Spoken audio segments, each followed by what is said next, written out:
चलिए दोस्तों, ठोस वस्तुओं के आयतन का आज सवाल नंबर 21 को हल करते हैं। सवाल नंबर 21 बोल रहा है कि तैरने के लिए बना एक तालाब 24 मीटर लंबा तथा 15 मीटर चौड़ा। कुछ व्यक्तियों के इस तालाब में डुबकी लगाने पर पानी के तल की ऊंचाई 1 सेंटीमीटर की वृद्धि हो जाती है। प्रत्येक व्यक्ति 0.1 घन मीटर प्रति पानी विस्थापित करे तो तालाब में व्यक्ति हैं। तो व्यक्तियों की संख्या हमको बताना है। आइए तो इसको सॉल्व करते हैं। चलिए, सवाल में आयतन का फॉर्मूला पुट करेंगे। आयतन लंबाई गुना चौड़ाई गुना ऊंचाई, यानी कि हो गया लंबाई हमारा 24 गुना 15 मीटर चौड़ा है, ये हो गया, और ऊंचाई है 1 सेंटीमीटर। 1 सेंटीमीटर ऊंचाई दिया हुआ है। इसको बटा करेंगे प्रत्येक व्यक्ति से, तो प्रत्येक व्यक्ति 0.1 घन मीटर पानी विस्थापित कर रहा है, तो इसको इससे भाग कर देंगे। तो अब इसका दशमलव उड़ाएंगे तो यहाँ 1 0 हो जाएगा। ये सेंटीमीटर में है, 0.1 सेंटीमीटर में। इसको सबसे पहले मीटर में कन्वर्ट कर लेंगे। आइए इसको सॉल्व करते हैं।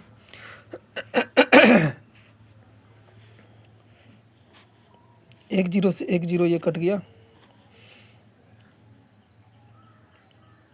5 तिया 15, 5 दूना 10, 2 से इसको काट देंगे, 12 12 में 12 दूना 24, यानी कि 12 तिया 36। 36 मीटर इसका राइट आंसर हो जाएगा। एक का तो कोई महत्व नहीं है नीचे लगाने से, तो 36 मीटर इसका राइट आंसर हो जाएगा। आइए अब सवाल नंबर 22 को बनाते हैं। सवाल नंबर 22 में बोल रहा है, एक आयताकार लोहे की चादर 48 सेंटीमीटर लंबी तथा 36 सेंटीमीटर चौड़ी, इसके चारों कोनों के 4 बराबर वर्ग काटे गए, जिनमें से प्रत्येक की भुजा 8 सेंटीमीटर। शेष बची चादर को मोड़कर एक खुला डिब्बा बनाया गया। इस डिब्बे की धारिता क्या है? तो डिब्बे की धारिता ज्ञात करना है। इस सवाल में हमको आयत की धारिता ज्ञात करने के लिए बोला गया है। धारिता का मतलब होता है क्षेत्रफल, यानी कि इसका हमको क्षेत्रफल ज्ञात करना है, या तो धारिता भी बोल सकते हैं आप। इसका धारिता ज्ञात करना है। तो इसको सवाल को चित्र हम पहले बना दिए हैं समझने के लिए। तो इसका लंबाई दिया हुआ है 48 सेंटीमीटर। इसमें से चारों कोना में से जो है ना वर्ग काटा गया है, जिसका हालांकि ऊंचाई और लंबाई दोनों 8-8 सेंटीमीटर है। तो आइए सवाल को ध्यान से देखिएगा। पहले से दिया हुआ है इसका 48 लंबाई, इसका टोटल लंबाई दिया हुआ है। तो इसमें जो है कि ये लंबाई, इस वर्ग का लंबाई 8 यहाँ से हो गया, और इस वर्ग का लंबाई 8 यहाँ से हो गया। तो ये 8 और ये 8 दोनों को माइनस कर देंगे, जोड़ के इसमें से माइनस कर देंगे, तो ये डब्बा का निकल जाएगा। तो 8 और 8 16, तो 48 में से 16 चले जाएगा। और धारिता क्या होता है? लंबाई गुना चौड़ाई गुना ऊंचाई। तो आइए इसको सॉल्व करते हैं। लंबाई अपना हो गया 48 में से अगर 16 चले गया तो आपका बच गया 32, गुना चौड़ाई दिया हुआ है, चौड़ाई भी दिया हुआ है। इसका ऊंचाई 8 यहाँ से दिया हुआ है और 8 यहाँ से दिया हुआ है, तो ये 8 और 8 16 इसमें माइनस हो जाएगा। 36 में 16 माइनस हो जाएगा, तो अपना बच जाएगा 20। और हाइट इसका दिया हुआ है 8, ऊंचाई दिया हुआ है 8, ऊंचाई तो 8 ही दिया हुआ है। आइए इसको सॉल्व करते हैं। तो ये हो जाएगा अपना 32 दूना 64, 32 दूना 64, 2 दूना 4, 3 दूना 6, गुना 8 कर देंगे इसको। 8 0 0, 8 चौके 32 के 2 हासिल 1 3, 8 छक 48, 3 51, यानी कि 5120 इसका राइट आंसर हो जाएगा। आइए सवाल नंबर 23 को देखते हैं फटाफट। सवाल नंबर 23 में बोल रहा है, एक आयताकार प्लॉट 13.5 मीटर लंबा तथा 2.5 मीटर चौड़ा है। इसमें एक एक आयताकार टंकी जिस 5 मीटर गुना 4.5 मीटर गुना 2.1 मीटर, इतना धारिता वाला खोदा गया एक टंकी।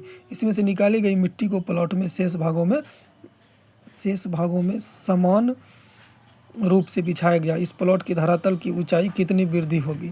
मतलब बोल रहा है एक आयताकार खड्डा है, उसमें से जो है कि ये इतना धारिता वाला एक गड्ढा खोदा गया, उस गड्ढा से निकला हुआ मिट्टी को बचा हुआ पार्ट में बराबर भाग में फैला दिया गया है। तो बोल रहा है कि उसका जो फैलाया मिट्टी, उसका ऊंचाई कितना बढ़ेगा।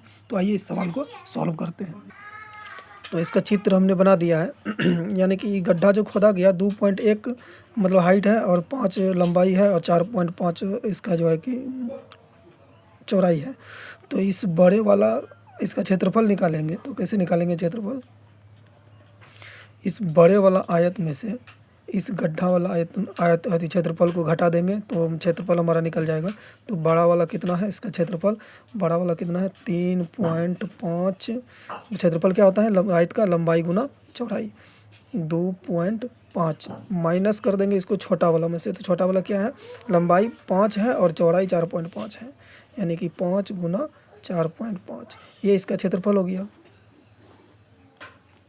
अब आइए इसको सॉल्व करेंगे। अब हमको इसका आयतन जो है यानी कि ई इसका आयतन और ई गड्ढे का आयतन, इसी का मिट्टी निकाल के सब में पूरे में फैलाया गया है। तो इसका आयतन और ई पूरे वाला का आयतन, दोनों का आयतन क्या हो जाएगा? बराबर हो जाएगा। तो दोनों का आयतन हम बराबर कर लेते हैं। तो ये आयतन बराबर क्या फॉर्मूला होता है? लंबाई गुना चौड़ाई गुना ऊंचाई। तो ये क्षेत्रफल का मतलब क्या हुआ? क्षेत्रफल का मतलब लंबाई गुना चौड़ाई। तो ये हमारा जो दिया हुआ है क्षेत्रफल दिया हुआ है, तो क्षेत्रफल होता है लंबाई गुना चौड़ाई L गुना B। तो ये क्षेत्रफल मेरा पूरा दिया हुआ है। तो आयतन का फॉर्मूला होता है लंबाई गुना चौड़ाई गुना ऊंचाई। तो यही इस पे पुट करते हैं। ये लंबाई और चौड़ाई यानी कि ये टोटल क्या है? लंबाई और चौड़ाई दिया हुआ है। तो इसका टोटल का मान यहाँ पे पुट कर देंगे। 13.5 गुना 2.5 माइनस 5 गुना 4.5, ये हो गया। ये लंबाई गुना चौड़ाई हो गया। अब बच गया ऊंचाई। आयतन में ऊंचाई कभी लगता है, तो ये बच गया ऊंचाई। अब टोटल ये इसके बराबर हो जाएगा। ये जो छोटा वाला दिया है इसके बराबर हो जाएगा। तो छोटे वाला का अगर निकालेंगे तो क्या हो जाएगा अपना? 5 गुना लंबाई गुना चौड़ाई, चौड़ाई 4.5 गुना ऊंचाई 2.1, ऊंचाई 2.1, चौड़ाई 4.5 और लंबाई 5। आइए इसको सॉल्व करते हैं। इसका दशमलव अगर हम उड़ाएंगे तो नीचे 100 आ जाएगा। उसके बाद 4.5 दिया हुआ है। अगर हम नीचे 100 करना है पूरा, जैसे यहाँ पे 1 दशमलव उड़ा दिए, 2 दशमलव उड़ा दिए, तो यहाँ पे 100 आ गया। तो नीचे 100 वैल्यू यानी कि बराबर करने के लिए हमको काटने में आसानी होगा। इसके लिए क्या करेंगे? इसका 1 दशमलव उड़ाएंगे, यहाँ पे 10 आ गया, 100 तो आया नहीं। तो क्या करेंगे? 4.5 जो है इसके बाद एक जीरो बैठा देंगे। ये बैठा सकते हैं हम, कितना ही जीरो बैठा सकता है, उसका कोई मतलब नहीं है। तो अब हो गया ये पूरा 100। अब देखिए 100 100 100 कॉमन है, 100 100 100 पूरा कट गया। तो चलिए इसमें से 25 कॉमन ले लेते हैं, यानी कि यहाँ भी 25 हो गया, इसमें से भी 25 निकल जाएगा बाहर, इसमें से भी 25 निकल जाएगा, यानी कि इसमें से 25 कॉमन ले लेते हैं। 25 कॉमन ले लिए। 25 कॉमन लेके तो यहाँ बच गया कितना? 135। 135 ये माइनस, यहाँ से 25 कॉमन लिए थे, यहाँ से भी 25 निकलेगा, यानी कि यहाँ बच जाएगा 18। 25 से अगर इसको भगा देंगे तो 18 बार में ये कट जाएगा। 450 25 से भगा देंगे 18 बार में कट जाएगा। तो 18 पंचे 90 गुना H बराबर ये अपना बच गया 5 गुना 45 गुना 21। अब आइए इसको सॉल्व करते हैं। सबसे पहले इसको 5 से काट देंगे, ये 5 बार में कट गया 25 और 25 इस 5 से इसको काट देंगे 9 बार में, 9 पचे 45, ये बच गया 135 में से 90 अगर माइनस करेंगे तो अपना बच जाएगा 45 गुना H, यानी कि 45H बराबर अपना हो गया, ये कितना हो गया? 21 नमा 189, 9 1 9 9 2 18। अब इसको अगर कट करेंगे H बराबर हम निकालने जाएंगे तो ये 45 से इसको भागा कर देंगे, यानी कि 45 से अगर इसको काटेंगे तो ये हमारा 21 बार में कट जाएगा। 21 बार में कट जाएगा।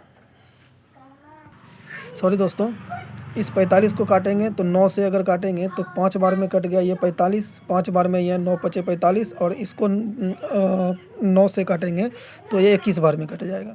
अब यानी कि हमारा हो गया 5H बराबर 21। अब H बराबर अगर हमको निकालना है तो क्या करेंगे? 21/5। अब इसको सॉल्व करते हैं। 5 चौके 20, 1 दशमलव दिए, 5 दूना 10, यानी कि राइट आंसर हो जाएगा 4.2 हमारा। ये अगर वीडियो अच्छा लगे तो लाइक, सब्सक्राइब और शेयर ज़रूर कीजिएगा। आज के लिए इतना ही।